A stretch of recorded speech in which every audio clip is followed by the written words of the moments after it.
South Park just rage baited the U.S. government, and I am here for it. Lock in, boys and girls. Let's see what we got. So the second episode of the new season of South Park came out about a week and a half ago now, considering I can't consistently upload for more than a couple of weeks at a time, we're back. Dude, you don't understand. The moment the episode came out, I messaged Blooms. I was like, Blooms, when is this happening? When is your video? And he's like, oh, it's going to take me like a week and a half. I have real life stuff. And I was furious. But hey, here we are. I waited patiently. I've been patient. Okay, Blooms, be on time next time. All right, I'm sorry, Blooms. I know you have life and stuff, but like, let's be real here. You are better than that.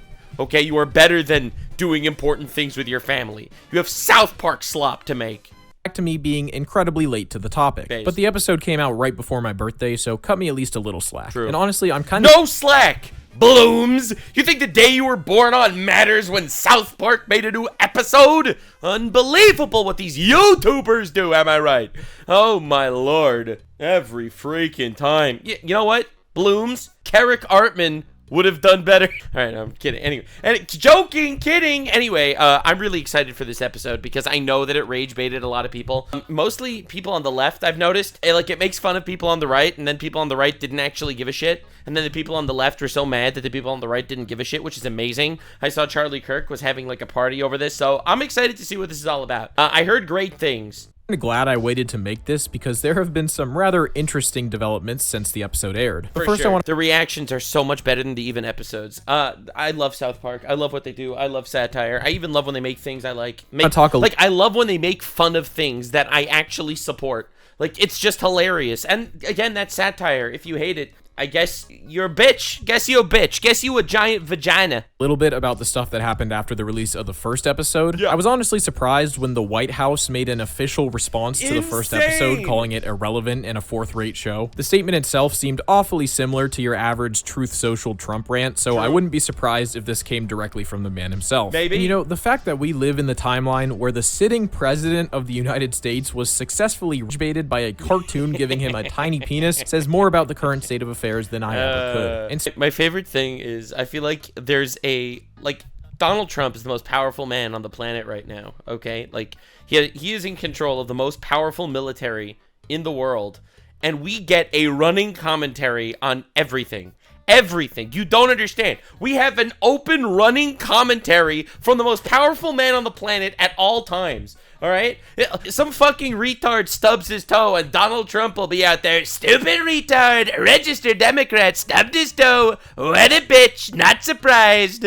Like, you don't understand. I think it's glorious. We're living in the glory days right now. Speaking of the last episode, I recently had a conversation with the Act Man about that episode and South Park as a whole, and I highly recommend you go check out that video he made where we talk about it. Now, I talked about in the previous video how it seems like Trump might actually just be Saddam Hussein in disguise, and interestingly, the Act Man found some evidence to further support this theory when he was editing. I believe it, because Trump has always been like a really nebulous figure. I think the ultimate South Park reveal would be, like, the super parody is that Trump is actually just a bad guy that is controlling the government and not even an individual. Like, I feel like that's like a super high level of parody, because you have to realize something important, and I'm sure everyone knows this by now, but in 2016 there was this giant hoax about how Russia was secretly controlling Trump, and all that's fake. All right, millions of people still think it's real, but all of it is fake. It was proven fake. There were inside documents recently released. It was all proven completely and utterly false.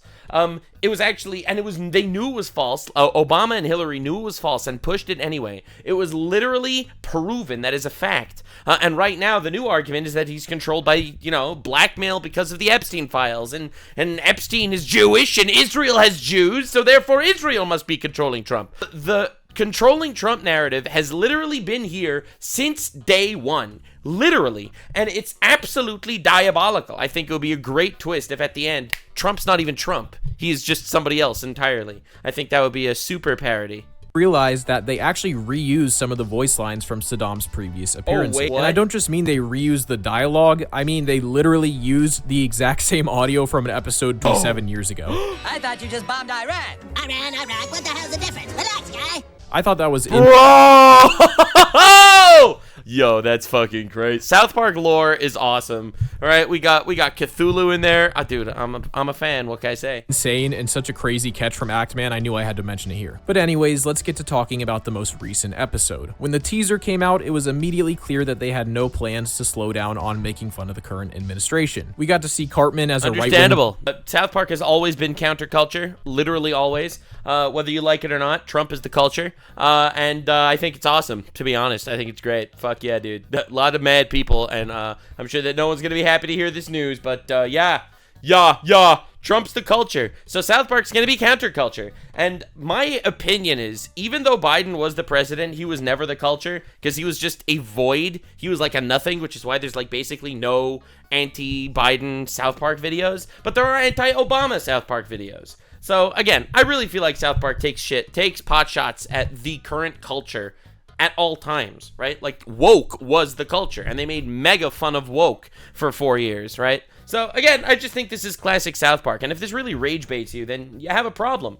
Libtard. Debate bro, Mr. Mackey partaking in ice raids, and Yeah, Trump being base! Trump. I was slightly worried going into this episode that they would kind of just be doing the same shtick they did for the previous one, and that it would just feel like a rehash trying to capitalize on how viral the previous episode was. But I have to say, I was pleasantly surprised by this episode. They didn't focus too heavily on Trump again, which was nice, and honestly, I think this episode had more funny moments. Now, obviously, I can't say it was better than the first episode because of how insane that episode was with the context, but if we're just looking at how much the episodes made me laugh, I think this one was actually better. And of course, they continued to rage bait the White House with it working once again. This time, their target giving women. Oh my god, it's so funny. They did this like to Charlie Kirk, and Charlie Kirk just laughed it off. And then they did it to Kristi Noem, and she has a little crash out in the beginning, and then she decides, actually, no. And then she changes her profile picture after she already crashed out.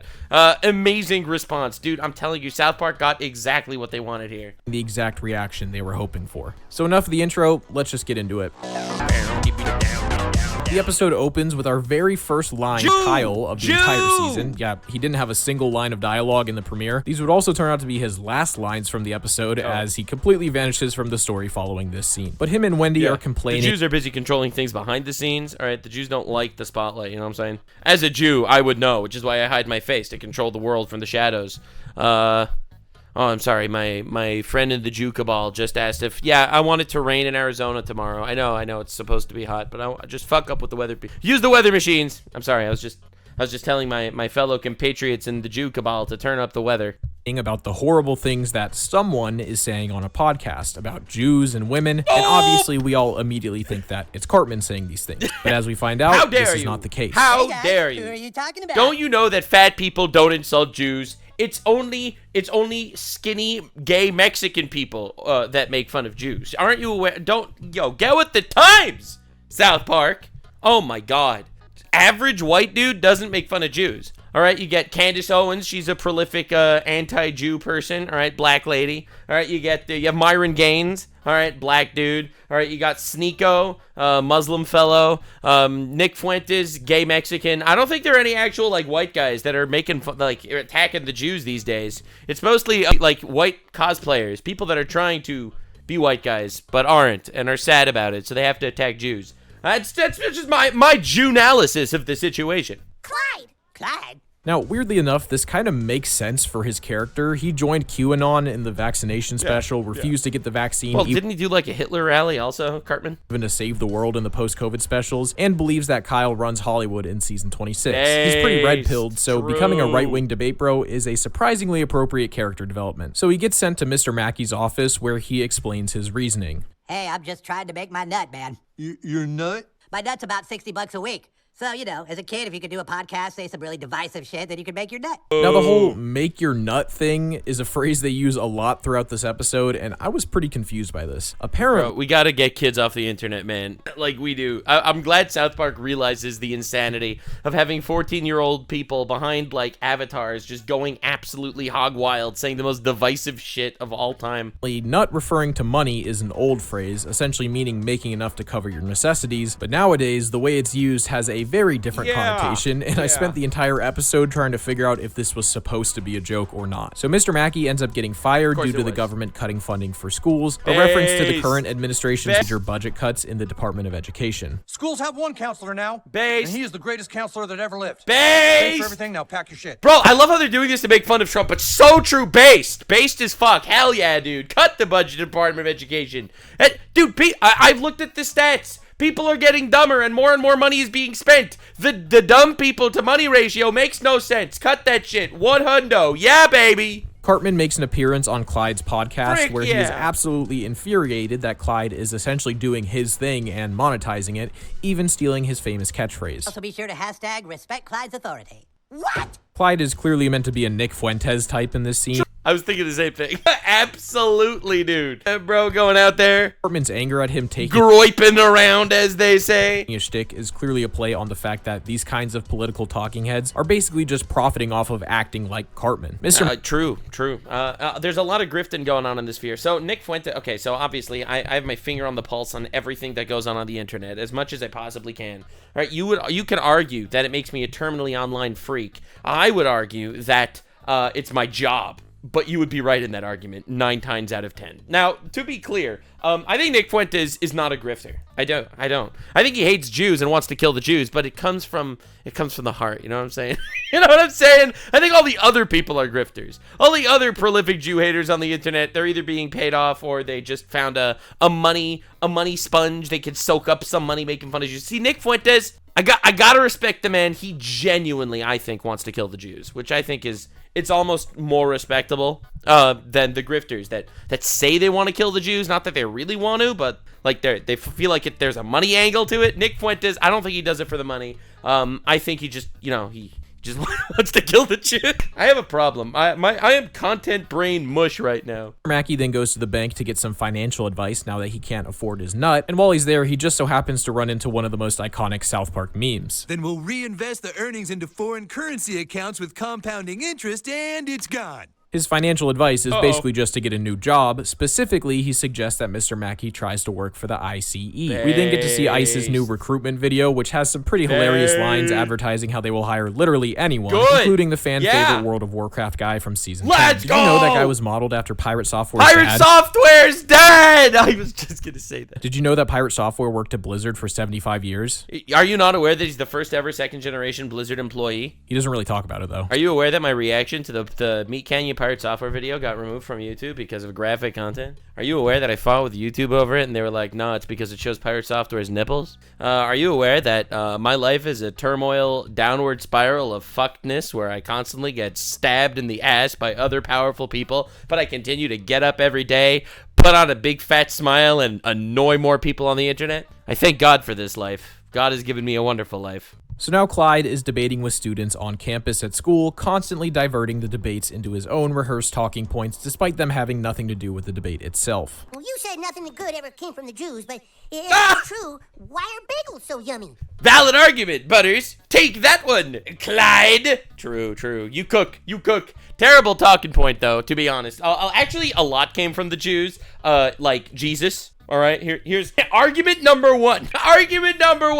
Jesus came from the Jews. All right, back to you. Also, Jews are like overrepresented in like Nobel Prizes and shit. Like a lot of cool. I mean, listen, man, a lot of cool inventions came from the Jews. Got to shout out my brothers and sisters out there that are contributing to the world, unlike me, who's just making fun of retards on the internet. Yeah. Well, you've obviously been taught by the Jews to have a problem with this school and with America, so let me ask you this. What is your definition of a woman? Damn. What? You see, you can't answer the question, but something is male or it is female. Both sides in Scripture agree to that, and He's that's right. just the truth. He's Next. right. True. Bro, Butters couldn't even explain what a woman is. Oh, cook that libtard. He's fed up with Clyde stealing his shtick, so he beats him up and takes his place. Dude, the world would be so much sadder if I was actually offended by like the Jew jokes. You know that? Like, whenever I see like a Jew joke, I laugh it off. As a Jew myself, I just find that shit hilarious. So personally, it always like, it's so funny when I see people triggered when they're made fun of or where their group is made fun of. It doesn't work on me. I just think it's funny as fuck. I really do. I get so many people like offended on my behalf and I'm just like, wow, this is good shit. I don't know. Maybe I'm a psychopath. owning the woke liberals. He's rocking a very specific haircut the Charlie Kirk hairstyle! And continues with the same amazing. talking points. Now, if you don't know, Cartman is representing Charlie Kirk. He's a right-wing figure whose whole thing is debating liberal students on college campuses. He was a pioneer in the whole debating college girls who think they know everything because... Well, not really. I mean, I feel like Steven Crowder was like the pioneer in that regard. But he definitely took it to another level. I think Charlie Kirk is one of the... I'm probably going to piss some people off, but I think he's one of the most... positive political forces in America. I think that this might be a hot take for a lot of people to hear. I think he genuinely is one of the most positive political forces out there.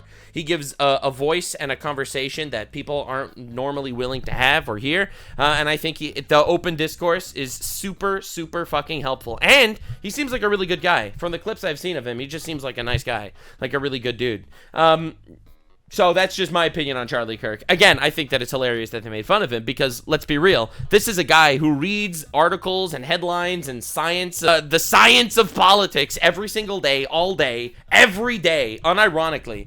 And he debates complete brainless student freaks. He literally will have kids go up there and be like, actually, I think abortion is okay because that's what the law says. And he's like, yeah, but you're killing a baby. It's like, well, what's morally wrong with killing a baby? And it's like, okay, all right, moving on. You know what I'm saying? A lot of these people don't exactly think it through. They took one sociology class, and owning the genre of content I used to watch when I was 14. He's a pretty polarizing figure for obvious reasons. Yeah, I'm mad that he's getting paid. Again, I think he's a huge force for good. The open conversation, I think, is so important. It's so important in America, especially right now where everyone gets their information drip-fed to them by viral tweets that just reconfirm their biases and their beliefs. I think it's so important to have someone actually having these open conversations. I really do. I think it's amazing, personally. To act like him is pretty on brand. So seeing no other options, Mr. Mackey decides to try to sign up for ICE, where he's given an absolutely rigorous interview process where only the best of the best get the job. Oh my God. What makes you want to work for immigration enforcement? Well, you see, I got a nut. All right, you're hired. Take this to the next station. Let's go. Let's go. He then gets to watch an orientation video featuring the director of Homeland Security, Kristi Noem. In the video, she discusses how she once had to put down her puppy by shooting it. This is immediately followed by several scenes of her randomly and indiscriminately shooting puppies for no apparent reason. Now, I wasn't familiar with the story that this was referring to, so I did some research into it, and it is so much more insane than I thought it was. In her book, Kristi Noem talks about how she had gotten a 14-month-old puppy for pheasant hunting, which she took on one hunting trip where it supposedly ruined the hunting trip by chasing away the birds and having the time of its life. Apparently, after the trip, it also killed some chickens from another family and tried to bite someone, and at this point, she decided that the puppy, which was named Cricket, was, quote, untrainable, dangerous to anyone she came in contact with, and less than worthless as a hunting dog. So, of course, she did the only logical thing and brought the dog to a nearby gravel pit and shot it brought the puppy to a Oh my, I knew that she put the dog down because the story is that it's dangerous. What the fuck? Huh? Nearby gravel pit where she then shot it in the head. Now, just to clarify, bro, I'll be real here. Making fun of her for that is so fucking based. It is so fucking based. 100%. Dude, her just going around viciously murdering puppies the entire episode is glorious. But holy shit, that's dark. Okay. I'm not laughing at the fact that this woman shot her puppy. I'm laughing at just how absurd this whole situation is. Now, she says that she told this story to emphasize how she's willing to do the, quote, difficult, messy, and ugly things in This is the worst analogy of all time. This is literally the worst analogy I've ever heard. So yeah, my dog was noisy, so I killed it. And that's proof I'll do anything for my country. All right, lady, you're crazy. Anyway. Politics, but I don't think it had the desired effect, considering this story just makes her seem like a woman who didn't train her puppy, then slaughtered said untrained 14-month-old puppy for acting like an untrained 14-month-old puppy. I mean, it just seems like a bit of an overreaction, Kristi. I know a guy that might be able to help you next time before it gets to the point where you have to execute the dog. Yeah, well, I don't see why. So Mr. Mackey continues through the ice center preparing for his first raid, and I really love how they portrayed it like a ride at Disney, going through the queues and watching the video before getting on the ride. That was great. Keep your hands and feet inside the vehicle. Dude, that's amazing. As they approach their first target, Gnome gives the team a rundown. We're heading to a location that might be filled with illegals. Let's take these bad hombres down. During the raid, Christie also stops to take out the super dangerous threat of a service dog. Meanwhile, Cartman continues debating with these... I love South Park so much. I love South Park so much. College girls, and his mom starts to get fed up with it, but at this point, he's a master debater. It's completely overtaken his life, and he just can't seem to stop. So many people ask me to do debates. Dude, I don't think I'm going to be doing the debating dumb college student thing. Like, it's not for me. I prefer the commentary. I don't think that there's anything to gain for me to do this over the internet, just making fun of a couple of mentally stunted retards that don't know anything. I just don't see it happening. Maybe at some point, if the opponent is interesting, I'll do a debate or something. But yeah, I can't do the endless slop retard debates. Caught master debating once again, and he explains to his mom why it's just so addicting. You told me to go to sleep, but I started master debating again. I'm getting really good at this. I have my arguments. Yeah. These young college girls are... Bro, you have your arguments laid out. That's all you got to do. You trap him, and you can do it both ways. Absolutely. 100%. It's like, do you think Trump is consolidating power? Hell yeah, he is. Okay, so he's an authoritarian fascist dictator. Oh, it's like, I trapped you. You've already considered that he consolidated power, and this is one of the stances of fascism. And it's like, you literally got him. Got him. You know who else was a fascist? Hitler. Yeah. You know what else Hitler did? Breathed air. Do you know if Trump breathes air? He does. Got him. Cooked. Destroyed. But most online debates end up just becoming like shit-flinging competitions where no one's willing to back down on a single point. Totally unprepared, so I can just destroy them and also edit out all the ones that actually argue back well. It just feels so good. Now, obviously, there's the clear wordplay going on here with master debating, which is a... I'm so glad you pointed that out, Blooms. You see, this is why I wait for Blooms videos, because I would have never picked up on the subtlety of master debating.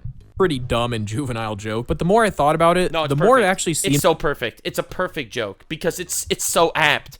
This is a dumb and juvenile thing, but it's important to society. You have to understand. I think open debates are important to have conversations. I think open debates are good to actually critically think about the positions instead of just regurgitate the talking points that you heard, right? You heard Trump is a fascist by everyone, but if you go to talk to Charlie Kirk, he'll tell you that that's retarded, and he'll be right. Trump's not a fascist. That's fucking retarded.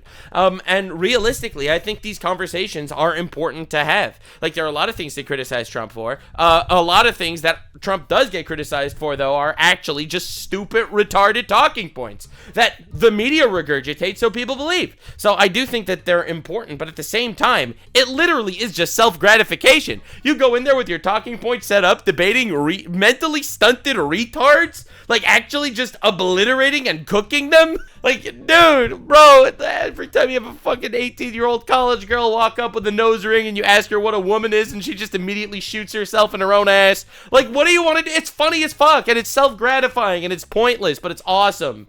So, like, I think it's a perfect analogy. It seemed like it was supposed to be a statement on how these debate bros operate. How they go out of their way to debate against these college kids who clearly have no clue what they're talking about and have no skills in debating. It feels like these dudes are just preying on easy targets to feed their own egos. This whole act of owning... See, with Charlie Kirk specifically, I don't feel like that's the case. Because, you know, Charlie Kirk, he goes out to colleges. He has open mic conversations with basically anyone in the college that wants to show up, wants to debate. He debates professors as well. So I don't think Charlie Kirk is an example of a master debater, but there definitely are, right? Like the people that give, like the old clips of Ben Shapiro or Jordan Peterson, like having like these mini debates with college kids, or like Dean Withers and the TikTok retards that debate people on TikTok that they mute while they say their point. Like that literally is master debating. I really think so. Woke liberals just feels very self-absorbed and indulgent. It's like an NBA player going to their local Planet Fitness and playing a team of full-time plumbers like he's...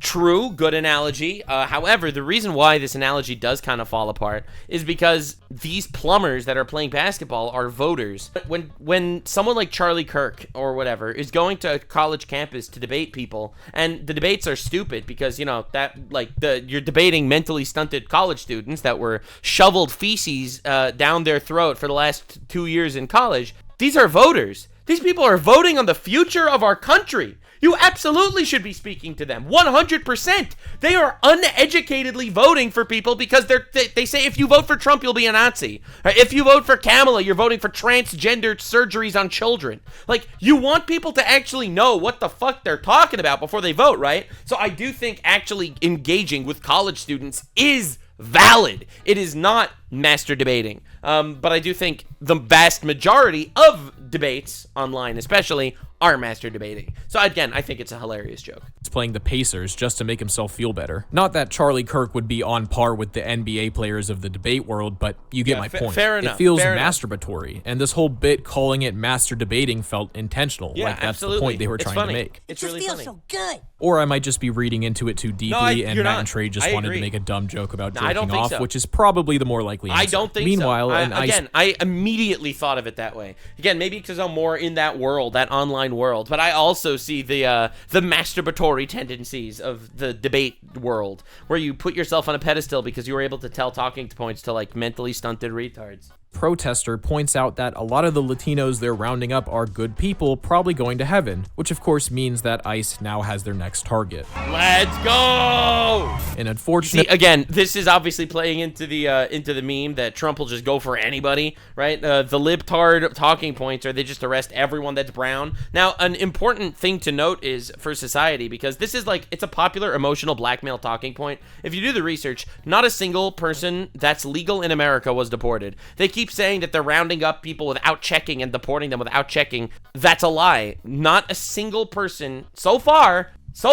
not a single person legal in America has been deported. Not one out of the thousands. So again, it's a hilarious joke that Trump will just go after anybody that's brown or whatever. It's fucking funny. It's brilliant satire. But again, just giving context. Unfortunately, as we all know, all dogs go to heaven, Yeah, which means no! no. Now, the idea of ICE raiding heaven is probably one of my favorite jokes from the episode, with the obvious point being that they're not actually going after only the bad hombres, as they say. They're pretty much just targeting Latinos as a whole. I mean, that is the joke, but the reality is they are only going after bad hombres because all the people in the country illegal are bad hombres. Now, again, maybe my stance on immigration is a lot more difficult and extreme than a lot of people, and I'm willing to accept the fact that I am just enlightened and you are emotionally blackmailed. That's okay. That's fine. It's okay. If you're in the country illegally, you should leave. If you are in the country illegally, you should get the fuck out because the country needs borders. This is my opinion. Again, I think everyone has the ability to self-deport, so they could do that to themselves.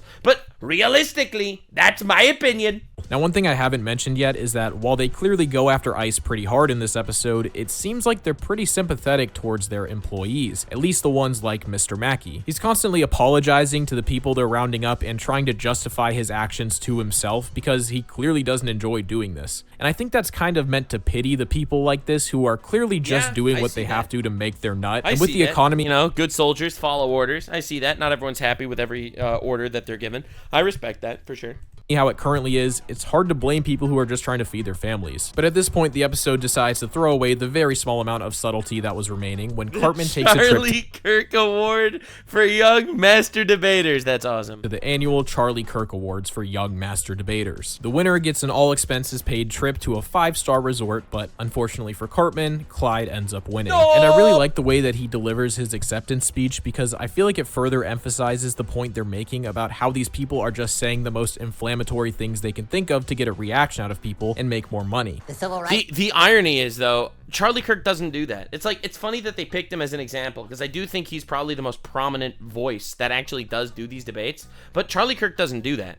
He doesn't say random inflammatory shit just to piss people off. I think he's very well-meaning. Nick Fuentes does. Right? Nick Fuentes is a perfect example of someone that does say inflammatory shit just to piss people off. He's a troll.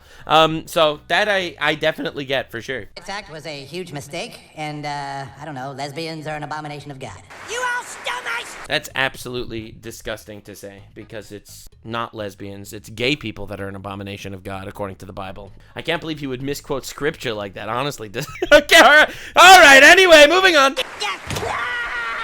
Meanwhile, Mr. Mackey finds out that as he makes more money, his nut has increased as well to the point where he still can't afford it. So when Christy tells him that the president wants to help him with his nut, he decides to accept it and flies out to Mar-a-Lago. Mackey gets introduced to both the president and the vice president, giving us our first look at J.D. Vance, whose design and voice made me laugh harder than anything else in this episode. I love him. What is it fantasy, boss?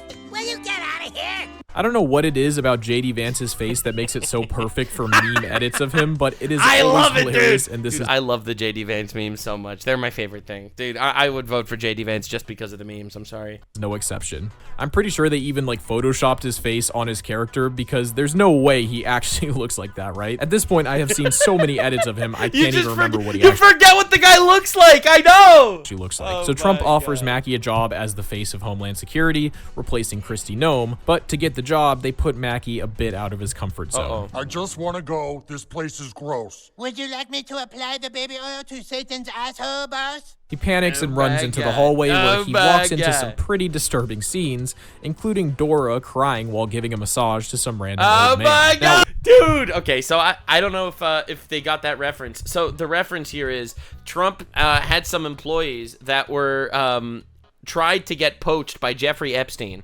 Jeffrey Epstein tried to poach some of Donald Trump's employees that worked at Mar-a-Lago. So the implication is that some of the kids that are working, you know, by Trump are getting poached by Epstein, the most prolific pedophile in the history of the world. That is dark and honestly fucking perfect. The design of Mar-a-Lago and the way they did the water landing with the plane and everything, it immediately popped into the back of my mind that they're trying to draw a parallel with a certain island. And then once we got to this scene, all of my suspicions were confirmed. Now, making Mar-a-Lago Epstein Island is pretty funny, but they don't really go anywhere with it, so I wonder what the point of including it in this episode was. It feels like it was setting up to say something, and then they just didn't. I kind of wish they had just saved this for another episode. Mr. Mackie eventually stumbles across Clyde, where they both discuss how they were just trying to make their nut, but they didn't want all of this. This kind of reflects back to what I was talking about with their... So many people fall down the rabbit hole. They lose who they are. I think... Okay, so I'm going to give you an example that I'm sure that nobody is going to, like, agree with, but I'll give it to you anyway. I think Joe Rogan is a perfect example of this. Joe Rogan is a guy that loves stand-up comedy, and he basically sold his soul to podcasting forever. That kind of is the vibe that I get, you know? You give in to the grift, because the grift is making you so much fucking money. It's making you famous. It's giving you money. It's giving you clout. And how do you stop grifting once you start grifting? All of a sudden, you have to have a new episode coming out about how the Jews control the government and the Jews control the weather. And now you start getting these Jew haters in your fan base, and now you need to appease those guys, all right? You need to talk about how the Jews are actually controlling immigration also, all right? How Jews invented everything bad ever in the history of the world, right? Like, all of a sudden, the rabbit hole goes deeper, and you don't even believe that shit yourself half the time, but you're forced to keep going down that spiral. I get it. I really get it. And I'll give you an example. Blooms, the guy we're watching right now, makes only South Park videos. Because if he would make a video on anything else, the video would not do well, because he has cultivated a South Park audience. So he will always be stuck making South Park videos. Now imagine if your content, instead of making South Park videos, is making incredibly racist remarks about black people. Well then, your whole content is going to be about racism against black people. That's just life. And people are fatigued. Their sympathy towards Mr. Mackie. But Mr. Mackie ends up coming to his senses and decides that he is a counselor once and for all, and him and Clyde help them escape. And dude, can you imagine? He was contributing to society as an ICE agent, and then he went back to being a lowly student counselor. That, let's be honest, we've seen the students coming out of his school. That shit wasn't working. In the sky, coming to save us. No, Kristi it's super Noem.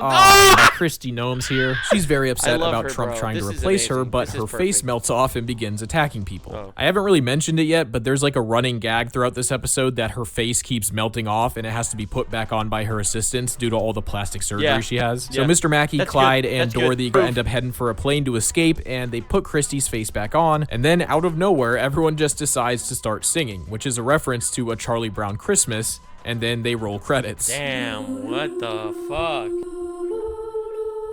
Bro, because everything is nice. Now you may be thinking, that seems like a very sudden and random ending. I must be leaving something out. But no, that is actually how it ends, and no, I have no idea why it ends that way. I know why it ends that way. It ends that way because after all the insane shit, like this is the message that South Park is trying to give, that after all the insane shit that the Trump government has just done, they've deported people, which I think is based as fuck, but they've deported people and done untold harm to society. Everything's crazy. You got retards on on Epstein Island, Mar-a-Lago over there.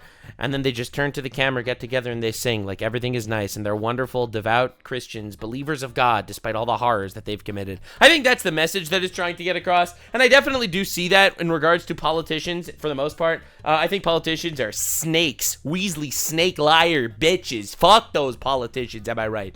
Realistically. That said, I do think that deportations are based. So again, hey, listen, no one's perfect. Especially not me, I guess, or something.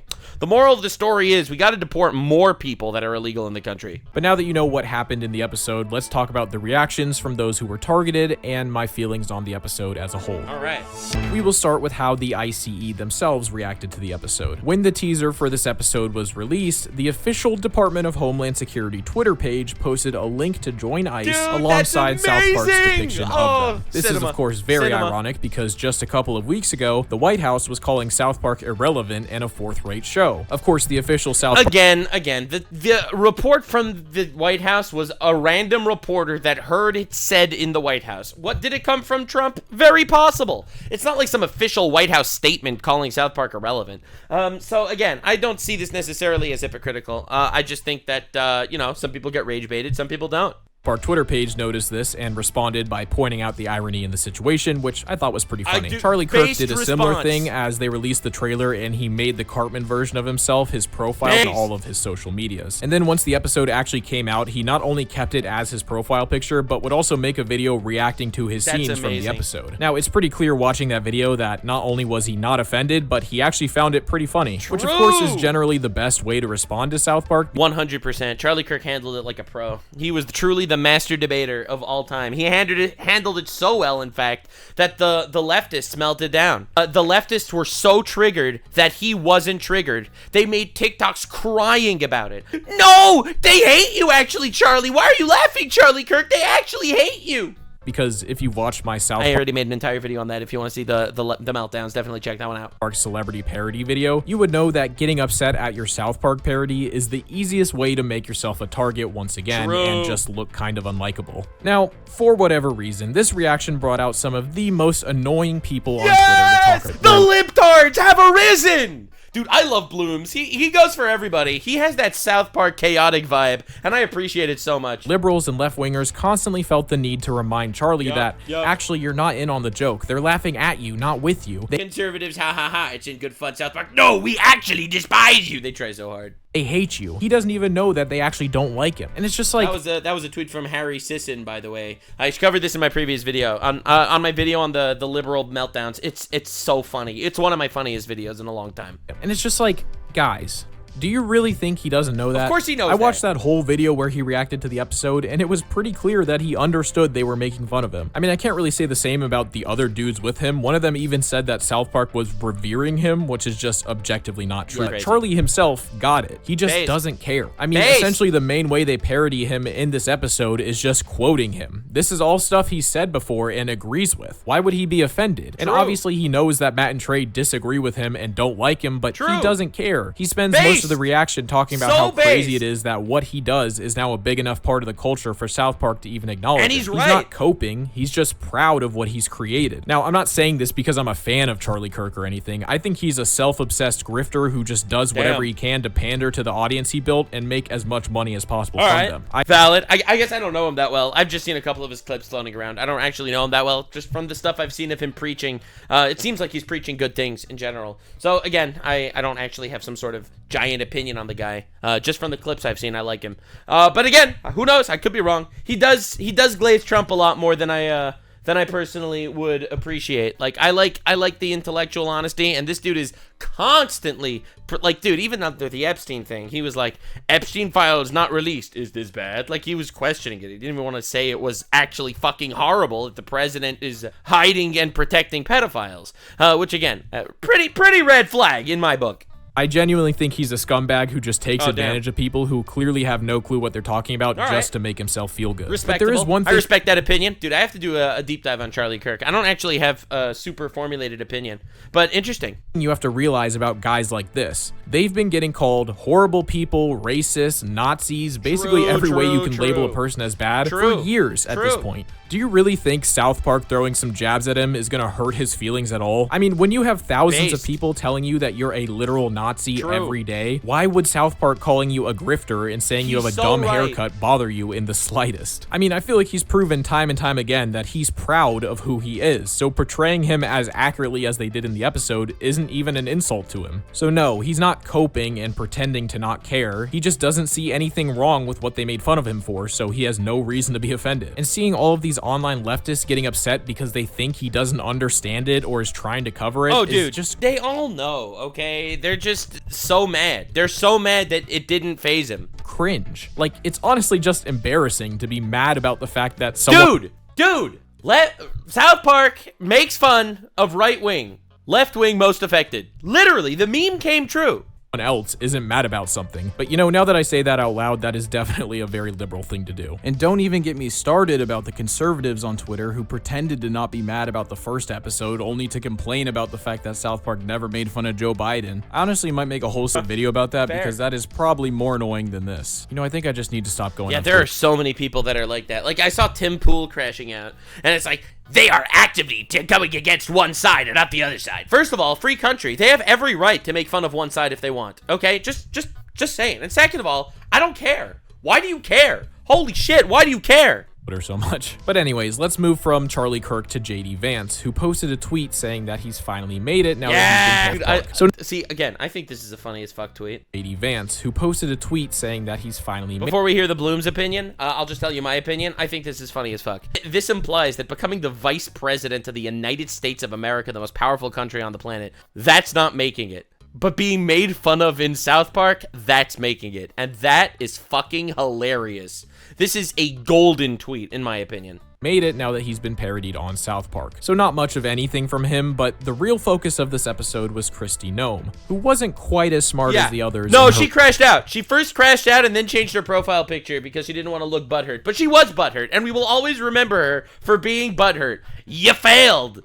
Reaction to the episode. In an interview, she decided to try to fire some shots back at the show for how they portrayed her, but the shots probably missed and hit a puppy somewhere. It's so lazy to just constantly make fun of women for how they look. If they wanted to criticize my job, go ahead and do that, but clearly they can't. You sound like a woke liberal. Misogyny. The misogyny. Oh my god. Women, am I right? Something petty like that. Now, what I find very funny about this statement is the fact that she immediately went to the idea that it's lazy to make fun of specifically women for their looks. Like, sure, you could argue that making fun of someone's looks in general is lazy, but why specifically women? Not to mention the fact that South Park has made fun of countless men for their looks as well. It has nothing to do with your gender. I mean, to be fair, they made fun of Charlie Kirk's haircut in this very episode. No, it has nothing to do with that. That's just retarded. Obviously, she's self-conscious about it, and she was offended, and she got triggered. Women and their emotions and vaginas. Am I right, guys? Definitely leave a like for Barbara. Almost feels like she's specifying the gender thing to act like it's because she's a woman, which is so strange to me because using— That's the woke argument. Your identity as a shield to deflect criticism has been the ultimate ability of liberals for years now. And now the conservatives are doing it too. I'm telling you, man, something is wrong with our— Hey. It's not conservatives doing it. It's specifically one gender in the conservative. Okay, listen, don't lump all conservatives. I do think that there are some conservatives that do the woke bullshit these days too, though, to be honest. I do think he's right about that. I think specifically the people that are like, you know, the Jews control the government type people. Like, those guys are definitely exhibiting some woke symptoms. I'm not going to say that they're woke right or anything, like I see being thrown around. I think that term is a little bit retarded. But no, I do hear it, bro. What can I say? It's a little bit wild. No, but the Kristi Noem crash out was hilarious. Current timeline. She also said that she hasn't actually seen the episode, which I kind of believe, considering she— I believe it. I believe it 100% because she thought that they were making fun of her appearance and they didn't realize that the actual joke was that she was a rabid puppy murderer. had nothing to say about the countless puppies she slaughtered in it. But following her response, the South Park Twitter page would make their own response by simply changing their profile to a picture of her melted face, which is every bit as petty as I would expect from Matt and Trey. But now that we've covered the reactions to this episode, let's talk about the episode itself. All in all, I really enjoyed this episode. As I said in the intro, I thought there were even more funny moments in this one than the previous one, and it was all around pretty great. Now, what I didn't like was the ending. Like I said, it was super abrupt and made absolutely no sense at all. Again, I think that there's a reason for that. I really do. Like, the whole joke is do an unspeakably evil thing and then just be like, we are glorious Christians, we love God. That's the joke that they keep saying. Like, one of the big talking points that you see all the time is, would Jesus deport illegal immigrants? Now, the answer is obviously yes, of course Jesus would deport illegal immigrants. It literally says in Deuteronomy that countries have borders. It literally says it in the Bible. So yes, of course Jesus would deport illegal immigrants. That said, that's again, in my opinion, maybe he wouldn't, maybe not. I don't know. Maybe not. I don't know. I don't want to say it. I'm just not putting words in anyone's mouth, obviously. But from my perspective, I don't think that it's like an impossibility. But I do think that's what South Park was trying to do. The episode almost felt rushed in this regard. It felt like they had everything done up till like the last 3 minutes of the episode and just didn't have time to give it a proper ending, so they just cut it off. And to me, it's really weird that it felt rushed because of the fact that they got an extra week to work on it. I would have expected them to have it refined and ready to go. But honestly, I think they just tried to do too much at the end, introducing the Mar-a-Lago plot and the Epstein parallels. From that point on, it seemed like an entirely new episode. I think they honestly just got a little too ambitious with what they tried. Yeah, it does look like they maybe bit off more than they could chew, unless they're planning on expanding on this in future episodes. Tried to fit into 22 minutes, and it made me wonder if maybe they were going to try to have another serialized season with the plot of the next episode picking up where this left off. I mean, that's the only way that ending would make any sense at all, but honestly, I kind of hope they don't do that because true serialization in South Park has never gone well in my opinion. And while I have really enjoyed these last 2 episodes, I also have 2 main things that I'm hoping for the rest of the season. That it's not all about Trump. I think that's one of the main fears. Whenever something gets super hyper political, it always falls off, and that's definitely a fear. First, that the entire season doesn't become exclusively political parodies. I really don't want the show to fall back into the trap of seeing whatever is happening in the news and giving us a weekly recap. They've done that in the past, and it has resulted in some of the worst seasons of the show. And second, I hope they find a way to... Because one thing you have to know about politics is it's interesting for about a week. The episodes fall off. Like, either first of all, the political recaps are some of the least interesting ways you could make parodies very often. It's kind of just like, I gotta get the new slop out no matter what's actually happening, even if it's not super entertaining. Like, we have to force it into a cookie mold. That's one option. And the other option is it doesn't age well. It often doesn't age well. You know, you can make fun of Trump for tariffs, and then it turns out that prices actually went down in the United States, that jobs actually went up in the United States. And all of a sudden, your old episode making fun of tariffs is kind of retarded, you know? So, realistically, the hyper-politicized episodes are not only falling into a trap and a mind swamp of anti-creativity, but also, it's just not good at aging. Like, you look back at the 2016 election, which they made an entire season. I think it's season 10 or 20 on the presidential election. And while it's fun, it's definitely not the highest heights of the series. Like, their highest heights are, you know, when they did deep dives into Mormonism or Scientology, or like actually parodying things that are historical or, you know, relatively interesting for a longer period of time. Incorporate the boys into the story more. I mean, Kyle has literally had only like 2 lines of dialogue in the entire... I mean, we've already covered this. That's because Jews control shit behind the scenes, obviously. Our first 2 episodes. Right. And Stan, Kenny, and Butters have all only had minor parts in each episode. The boys will always be the core of for me, and the show tends to be at its best when they're the focus. So that's pretty much all I have to say about... And also, it's kids being kids, right? It's kids being fucked up kids that make South Park kind of wild. You know, it's a lot of the wacky, zany adventures.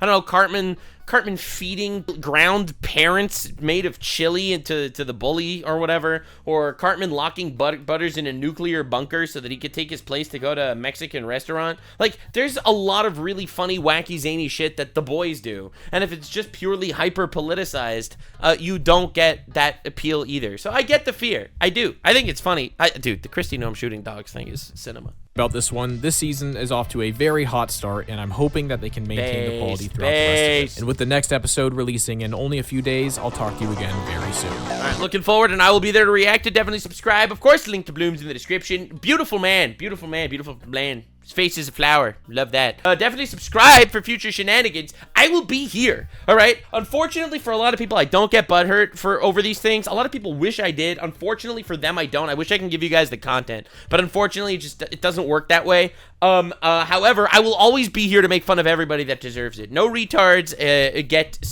No retards survive this shit. So, very excited to see you in the next one. Stay weird, fam. Like, subscribe, and this video was streamed live on kick.com/Nuxanor. See you there. Stay weird, fam.